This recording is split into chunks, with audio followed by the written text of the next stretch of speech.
আল্লাহ তাআলা তার সৃষ্টি জীবের মধ্যে রব্বুল আলামিনের তার মহান শান শৌকতকে রব্বুল আলামিন সুস্পষ্ট করে নিদর্শন স্বরূপ আমাদের জন্য রেখে দিয়েছেন।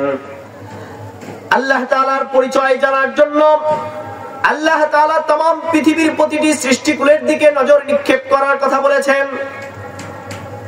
আজকের গ্রামের মহল্লার সমস্ত মানুষদেরকে আমার প্রশ্ন, আপনি লক্ষ্য করে দেখুন, একটি ছোট বিচি আপনি রেখে আসেন, বট গাছের একটি ছোট বিচি, আপনি ওই বিচিটি মাটির মধ্যে রেখে আসেন, সেখান থেকে রব্বুল আলামিন কত বিশাল বড় এক বট গাছকে বের করে নিয়ে আসেন। আপনি যদি ওই বট গাছকে আবার একত্রিত করে ওই বিচির মধ্যে ভরতে চান তাহলে কিন্তু আপনি ভরতে পারবেন না। তাহলে আল্লাহ রব্বুল আলামিন এক ছোট্ট বিচি থেকে রব্বুল আলামিন বিশাল বড় বট গাছকে তৈরি করলেন। আল্লাহ তাআলা বলতেছেন, আমার সৃষ্টিকুলের মধ্যে তোমার দৃষ্টিকে নিক্ষেপ করে দেখো। এই দৃষ্টি নিক্ষেপ করার মাধ্যমে সৃষ্টি জগতের সকল রহস্যের মাধ্যমে রব্বুল আলামিনের পরিচয় তুমি খুঁজে পাবে। তাহলে তুমি এই সমস্ত সৃষ্টি জীবের সকল রহস্যকে যদি তুমি অনুধাবন করতে পারো, তাহলে তুমি একমাত্র মহান রব্বুল আলামিনকে সুন্দরভাবে বুঝতে সক্ষম হবে। সুবহানাল্লাহ। একটা ফুল দেখুন, যেই ফুলের মধ্যে আল্লাহ রব্বুল আলামিন 7-8 ধরনের রং লাগিয়েছেন, যেই ফুল দিয়ে যুবক ভাইরা ফুল নিয়ে ঘোরাফেরা করেন, ফুল দিয়ে অনেকেই অপকর্ম করে থাকেন।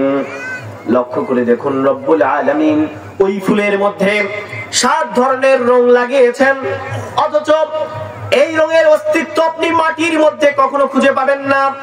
যেই ফুল গাছ যেই মাটি থেকে হয়েছে, ওই মাটির মধ্যে ফুলের কণাগুলো আপনি কখনোই খুঁজে পাবেন না। ওই ফুলের যে রংগুলো রয়েছে সেগুলো আপনি খুঁজে পাবেন না। বিজ্ঞানীদের কাছে যদি আপনি যান, এই যে মাটি, এই মাটির মধ্যে কোনো রঙের কোনো ধূলিকণা নেই, এই মাটির মধ্যে কোনো ম্যাটেরিয়ালস নেই। রব্বুল আলামিন একটা ফুলকে তৈরি করলেন 7 রঙে। এই রং থেকে তিনি সৃষ্টি করলেন। আল্লাহ তাআলা আমাদেরকে সৃষ্টি জীবের দিকে লক্ষ্য করতে বলেছেন, যাতে করে সৃষ্টি জীবের রহস্যকে অনুধাবন করে আমরা সম্পূর্ণরূপে বুঝতে সক্ষম হই। মহান রব্বুল আলামিন কত বড় ইন্টেলিজেন্ট ডিজাইনার, একমাত্র তিনি সর্বস্রষ্টা, যিনি সবকিছুকে সুন্দর করে সাজিয়েছেন। তাই রব্বুল আলামিন তার বড়ত্বকে বোঝার জন্য তিনি সৃষ্টি জীবের দিকে লক্ষ্য করতে বলেছেন। আল্লাহ তাআলা এই যে পুরো পৃথিবীকে তিনি সৃষ্টি করেছেন, আপনি যদি বিমান দিয়ে উড়েন তাহলে দেখবেন আপনি এই পুরো পৃথিবীর মধ্যে অনেক ক্ষুদ্র। এই যে আপনার চোখে একটা পিপিলিকা লাগে, আপনি যদি বিমান দিয়ে উড়েন দেখবেন মানুষকে পিপিলিকার মতো দেখা যায়। আপনি যদি আরো ঊর্ধ্বগমনে চলে যান, তাহলে ঊর্ধ্বগমনের দিকে যখন আপনি চলতে থাকবেন দেখবেন পৃথিবীটা তার চেয়েতে ক্ষুদ্র হয়ে গেছে। আল্লাহ রাব্বুল আলামিন এরকম অসংখ্য নক্ষত্ররাজি সৃষ্টি করেছেন, সবকিছু সৃষ্টি করেছেন। আহারে, আমাদের বোঝার বিষয় হলো এই সব কিছু যিনি সৃষ্টি করেছেন তিনি কি কোনো ছোট প্রভু না বড় প্রভু? বড় প্রভু। তিনি ছোট প্রভু? কখনোই তিনি ছোট প্রভু নয়।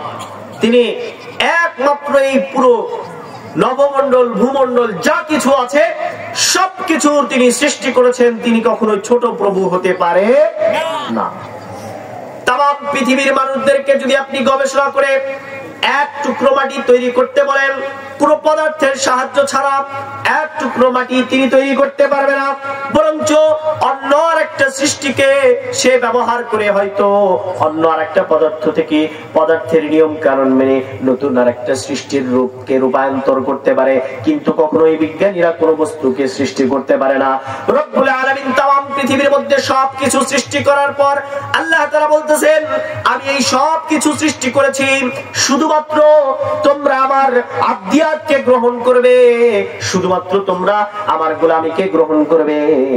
মানুষ আজ আল্লাহ তাআলার গোলামী করে না, আল্লাহ তাআলার গোলামী না করে লেনিনবাদের গোলামী করে। কথা বলেন ঠিক কিনা?